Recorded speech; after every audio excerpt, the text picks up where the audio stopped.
Welcome to the Travel Through Trauma podcast, where we dive into personal stories of healing through the lens of travel. I'm your host, Ashraf Farassati, CEO and founder of Travel Through Trauma, a nonprofit helping survivors break free from generational trauma through the empowering experience of solo international travel. In each episode, we'll hear from incredible individuals who have navigated personal challenges and found healing in places where they never expected.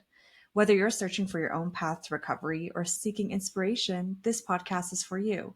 So buckle up as we explore how travel can heal the soul, challenge the mind, and open doors to new beginnings. Let's embark on this journey together.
So my parents, they did encourage me to develop hobbies but I feel like they were very heavy-handed in the way that they wanted me to grow up. So I guess I didn't really feel like I advocated for myself growing up. I would really put the needs of others before.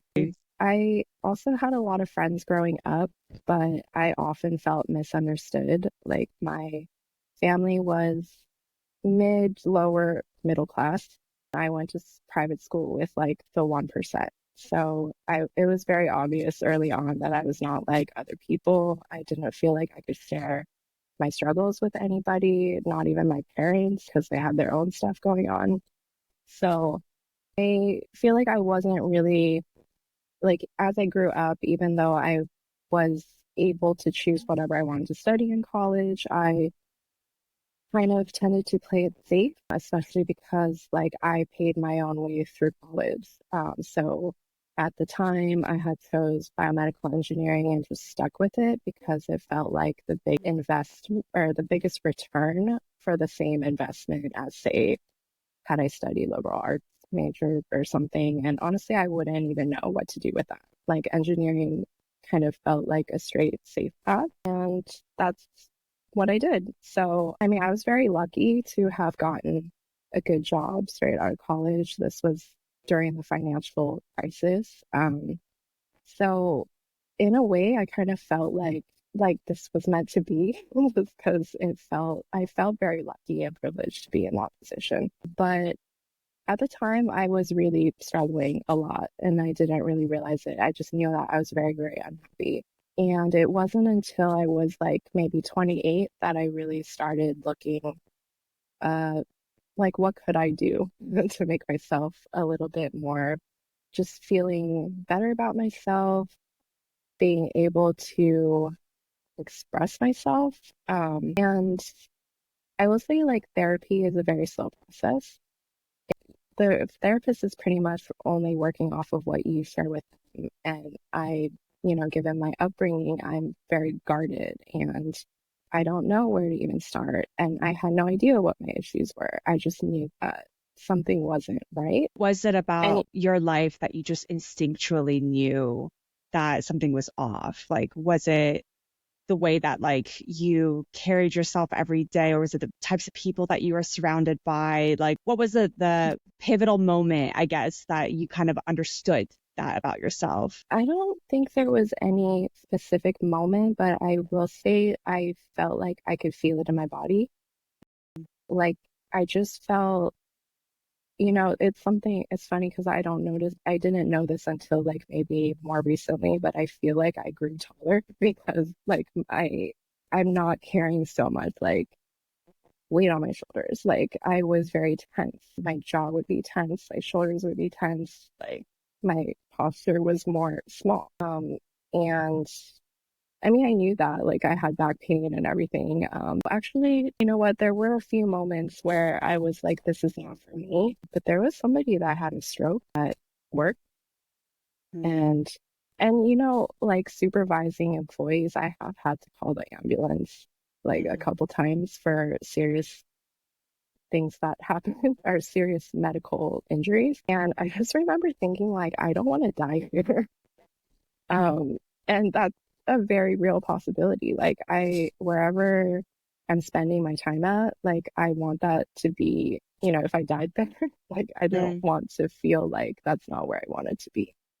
That's so real. Like facing mortality in that way can be a really humbling and sobering experience because even like during COVID, I think a lot of people came to that realization that life is so Right. short. And if you sacrifice so much of your well-being for a job that doesn't care about your well-being, then what's it for in the end?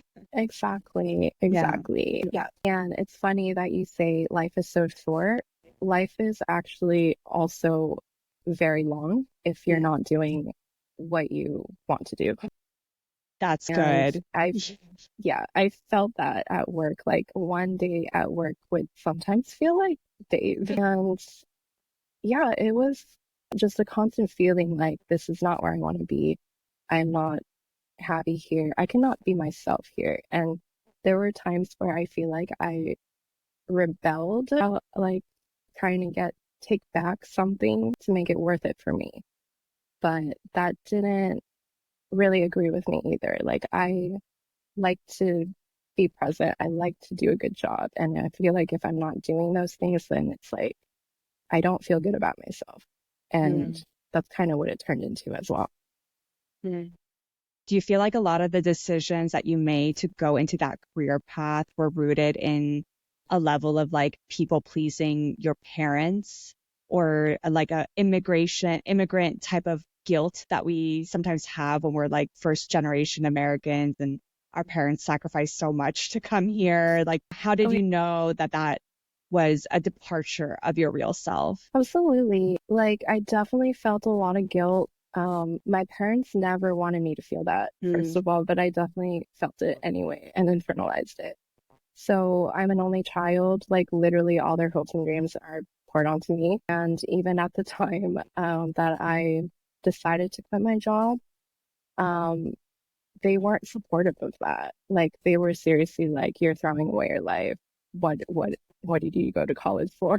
And what mm, are you gonna do?" They were really, really worried about me. And also that same anxiety that they were presenting at me, it really affected me as well. Like, I started to doubt myself a lot. At the time that I quit my job, I was actually married, and that really helped kind of me being brave enough to take that step because it felt like a safety net. It felt like, okay, somebody's got my back no matter what happens, whether I fail, whether I succeed. But unfortunately, like that, that is I'm no longer married. And I mean, that was also very in, integral part of my journey and what started with traveling. So going all the way back to the first question, I was not in a good place.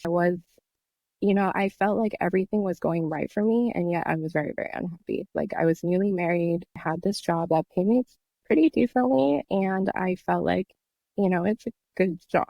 People respect it. But like I do feel like there were things at work that were really like ethically not okay with me and feeling helpless, like, and kind of going through cycles of like, okay, I'll try to make this work for me. And too, because like when you are at a job that doesn't morally align with your values, it feels like you have to leave yourself behind every day just to go to work and survive and put on a Absolutely. mask and just like get through the day, which like you said, it's going to make the days feel so much longer because you're really not living authentically to your values.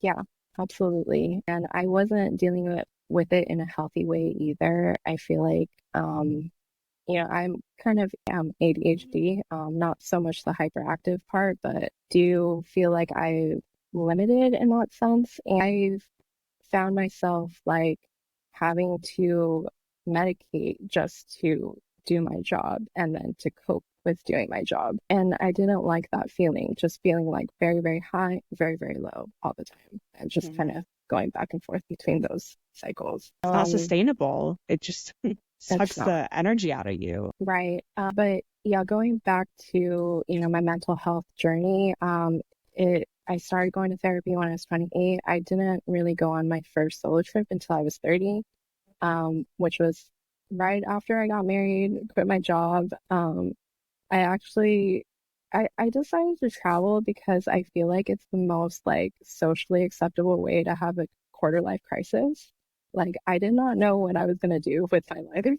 I just knew that this was not it and needed something to fill my time, which was not being at home because my home life was not good. And that's kind of another aspect of it is I was in a relationship that was really not good for me. And I also learned that through traveling because I didn't want to be home. Every time I took a solo trip, I would literally come back to spend time with my then husband, but I would just be looking, where else can I go? And I realized I was just almost like using it for escapism. And it wasn't until like maybe a few more of those that I realized like this is not like home is not the safe place for me. And going like after I quit my job, I actually traveled kind of on and off for a year. And after that year, I decided to end things because really it was adding nothing to my life. I feel like if anything, it was setting me back. Like my ex-husband, he didn't even like to travel, and which is honestly why I did it alone because I didn't want him to hold me back from going to places that I wanted to go to. And I was tired of trying to convince him like I was just gonna go. And it, it's a scary thing. Like even though it's very exciting and it's what everybody wants to do, like going on that first trip like was very like wow, I'm very alone. And especially when I wasn't in like the best mental health state, that was pretty hard to it was definitely a hump that I need to get over. People I don't think talk like enough about just how lonely it can be to travel solo and how just overwhelming it is to be with yourself and be with your own thoughts and have to just be your own company for extended days and weeks at a time. Like, what was it about the independence and that solitude that really helped you confront some of your struggles and like understand your traumas and help you heal? Like, was there anything about being alone that really contributed to that healing? well, in the sense that I was married at the time. Like, I grew up an only child. I'm very used to being alone. But then when I was married, I got very used to not being alone. And then going back to being very alone, that and then also just not really quite understanding why I was here without my ex or my then husband too. So, and also like one of my first trips was Bali, which is like a honeymoon destination. Like there's all these happy couples around, and it's, yeah, your mind spirals because you have way too much alone time. I remember like the first, like on the way to Bali, I stayed in Singapore for a few days in a hostel. And I just remember it was so miserably hot. Like I didn't want to leave the hostel. And also it was one of those hostels that is like a coffin. Oh, yeah. So it's just like kind of really depressed when I got there and I didn't leave like the first night. And then I remember thinking getting up the second night and like not wanting to go out, but I'm like, why am I here if I'm not gonna see like what's around me? So you learn to like kind of force yourself to suck it up And and get uncomfortable. do the thing. Yeah. Yeah. Yeah. I think, though, I'm sure that contributed to a certain level of resilience and self-confidence that you've gained. You know, you mentioned earlier that you walk with your shoulders up and that you feel this like burden lifted off your chest. Do you think that having endured those moments where you just knew I had to suck it up, I have to do it or else I'm wasting my time here, like, did you carry those lessons home? Absolutely. Like I still struggle with some things, like for example, like performing. Like I have such intense like stage fright, or like, yeah, just getting out of the hotel is a very, very small step. So just the practice of doing that little step, I feel like you graduate almost, like you take those baby steps with everything else in your life. So I do feel like I still struggle with those, but they are bigger demons now. Kind of like you're literally fighting yourself until you get to like the boss form of yourself. Yeah, I think people don't understand that about healing. It's 90% painful and scary Oh, and daunting. And like I love the way you said that, graduating just because you got to step out the door. And I don't think we take enough time to celebrate those tiny, tiny little moments. Like even getting through the airport, we have to celebrate that because some airports can be just so complex and the taxi system can be so annoying. So I think it just contributes to that increased resilience and knowing, okay, if I can do this and I can do the next thing and the next thing and testing your limits and understanding like you're safe. You've got your own back. Do you think these are lessons that you could have learned while being at home, or do you feel like it was absolutely necessary to travel the way you did in order to get these like lifelong lessons? yeah, I definitely think that the travel, like, I don't think that it would be possible for me to get to the conclusions that I made if I had stayed home. Like, I've actually recognized a pattern with my travel is it usually does come with a big life decision after it. And a lot of it is ending relationships. Obviously my marriage was one and kind of happened again this year. I did a solo trip this year, which was the first one I took since before the pandemic, basically. So at the time, I was dating somebody at the time, but it wasn't even like we were together and partnered up. It was more like he kind of creeped into my life and it felt good. And, you know, he did check off like all the boxes, and I really was considering maybe this could be it. Like maybe this could be my person. But I remember reserving having that conversation with him until after my trip because I felt like travel can change things. Like I might come back with a completely different perspective. And that is kind of what happened. I found myself feeling a little annoyed or anxious from him, like reaching out to me while I was gone. And I remember not even really being that excited to see him when I got back. So that really confirmed it for me. And it's not like I'm going to travel and these big epiphanies happen. Like there's traces or there's indicators that happen before the trip, and then I feel like that distance really helps you see the bigger picture Yeah, because you're taken out of your element. that's a beautiful way of saying it. Like, there's no way to be really truly objective about your life when you're in the middle of your problems, or taking a step back, having a different lens on your own life can just be so illuminating.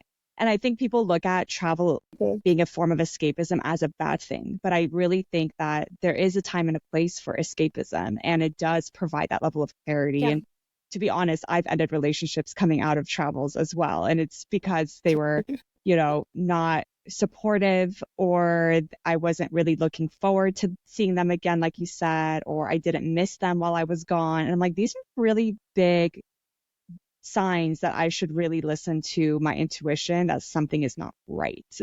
And I think you can't hear your intuition all the time when you're at home.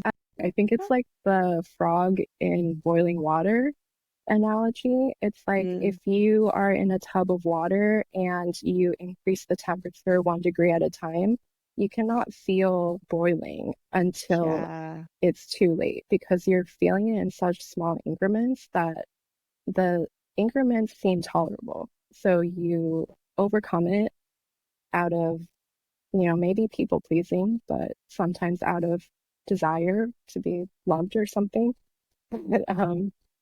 Yeah, it definitely, like, if I had stayed and not gone on that trip, I really feel like I would be in a relationship right now. One that might not be exactly what I want, but he gave me enough of what I want where I felt like this is acceptable, and this is good. But now, after seeing how I felt without that constant interaction and with a little bit more distance and feeling, I guess, more like independent and free, and seeing like how I didn't need.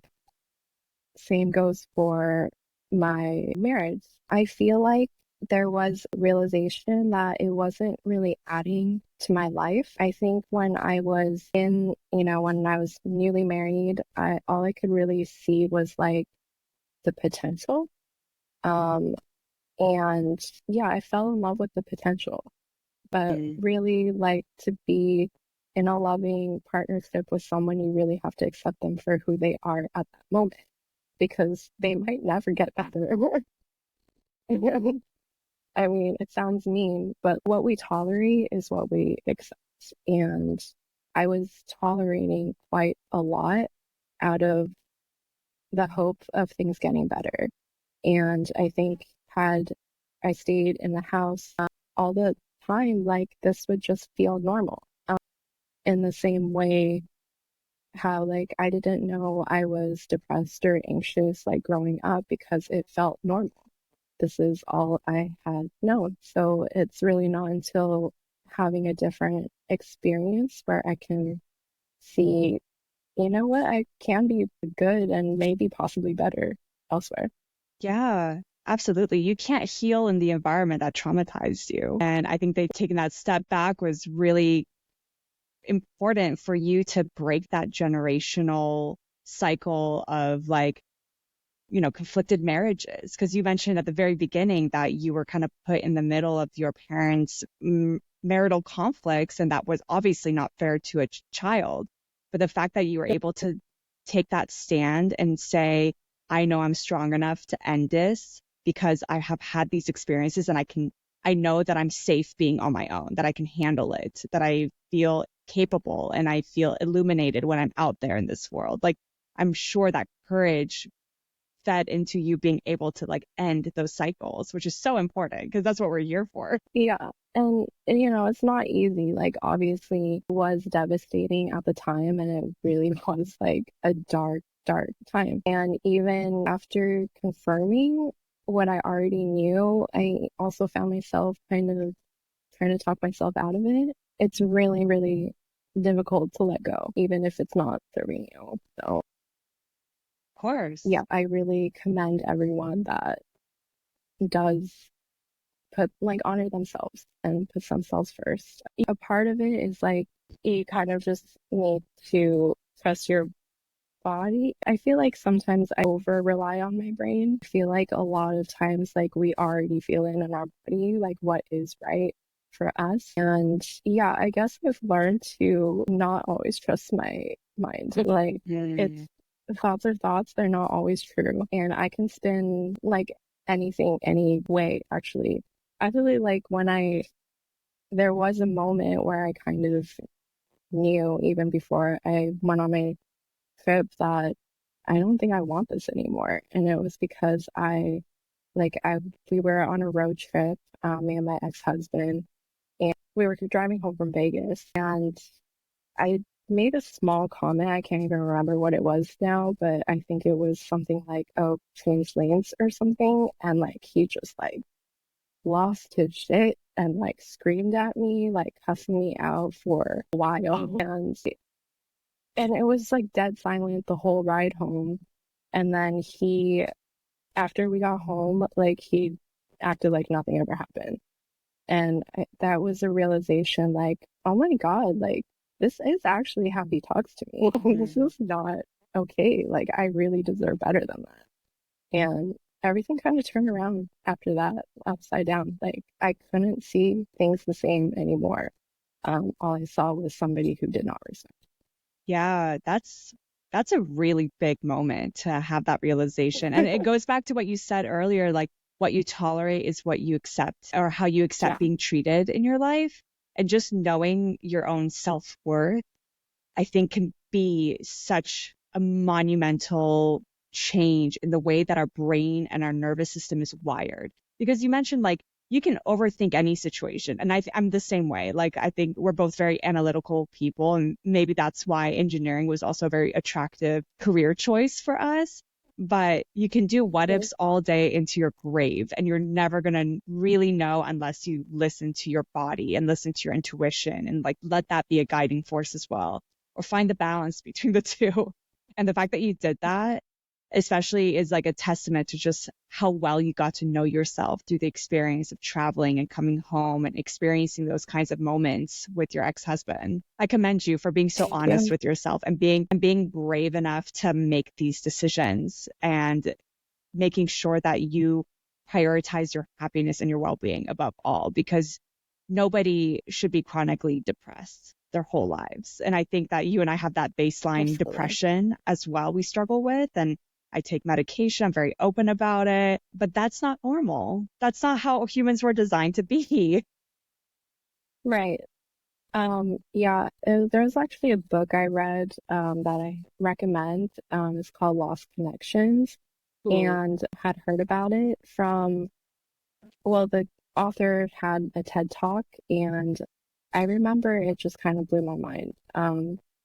He was talking about how we look at drug addiction. Remember when we were growing up and the whole like drugs are bad, don't do drugs. And there were some early studies where scientists would do rat studies, but they would put rats in a cage with cocaine water and just regular water. And then they noticed they always go for the cocaine water. And they're like, see, we will always pick drugs when we don't have anything, or like, we will always pick drugs over healthy choices. But he redid that study, but instead of putting them in empty cages, he made it like a rat paradise. So it was like a rat jungle gym and like all this delicious food. And the rats didn't go to the drugs at all in that study.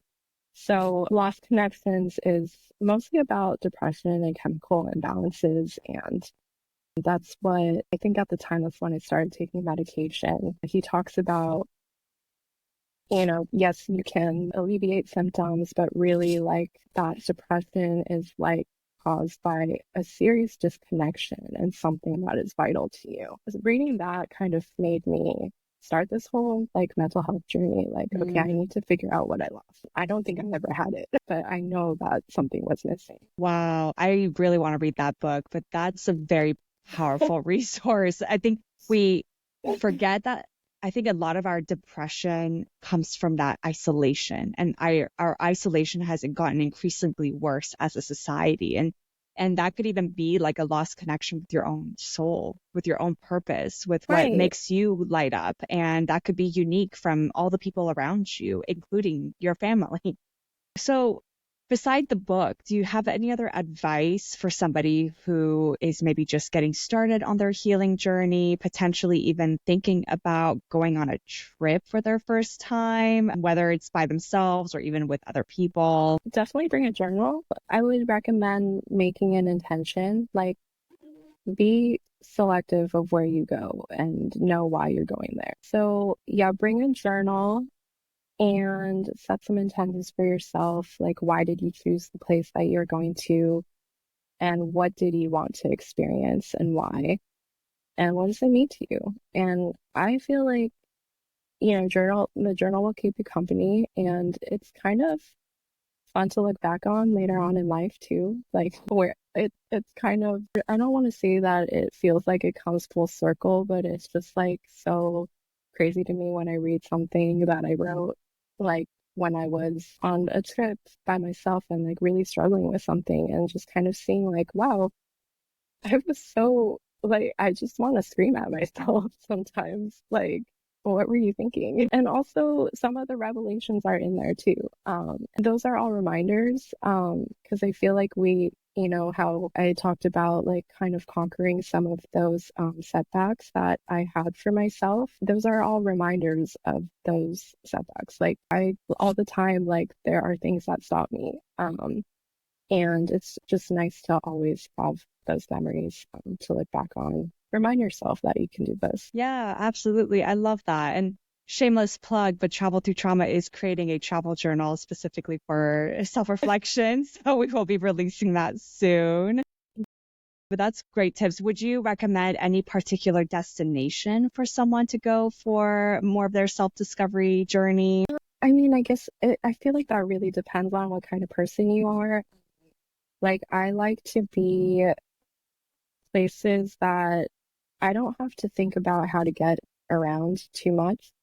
Um, but definitely someplace that's safe is a priority for me, just because, like, especially when you're first traveling, like, that's just not where you want to start. You want to think about the least amount of things as possible on your first trip, just so that you can focus on, like, don't make it harder on yourself than it needs to be. It eliminates a lot more hurdles that comes with solo travel.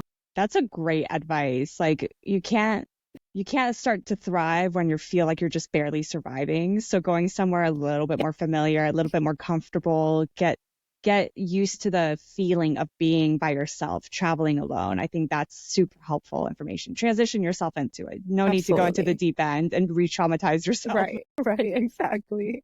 But baby steps. Yeah, baby steps. Graduate from going out the door. Take baby steps. I love that. Well, thank you so much for sharing your story. Is there anything else you feel like the listeners should know about your story or your recommendations or advice? I do have one, not really story, but I like solo travel has been really great for me in understanding myself, but I've also taken a trip with my mom before, and I found that to be also very healing for our relationship in general, just because we were stuck with each other in a foreign country and we were like at each other's throats for maybe the first couple days, but it really forced us to learn to coexist with each other. It got so bad. Like I said many hurtful things. She said hurtful things. And then we talked about it. It forced us to express what we're feeling emotionally and like where that's coming from. And I've taken another trip with her since then. And yeah, I think travel can be healing not just for yourself, but with whoever you travel with as well. Yeah, that's a really good point. I think people have really glamorized solo travel as being like the only source of healing, but there are so many ways to utilize travel, and going with the right people who can challenge you and you can challenge them, but they love you and they're willing to like be open to you. I think that's so important. And it really is a testament to like the strength of your guys' relationship and the fact that it has gotten stronger because of it. I can definitely attest to that as well, having traveled with my partner for the last 6 months. So it can push people to their limits, and then you're forced to have to work through it instead of running away from it because there's no way to run to. Exactly. Well, thank you so much for your time and your energy and sharing things so vulnerably. I'm sure so many people are seeing themselves through the lens of Minsey.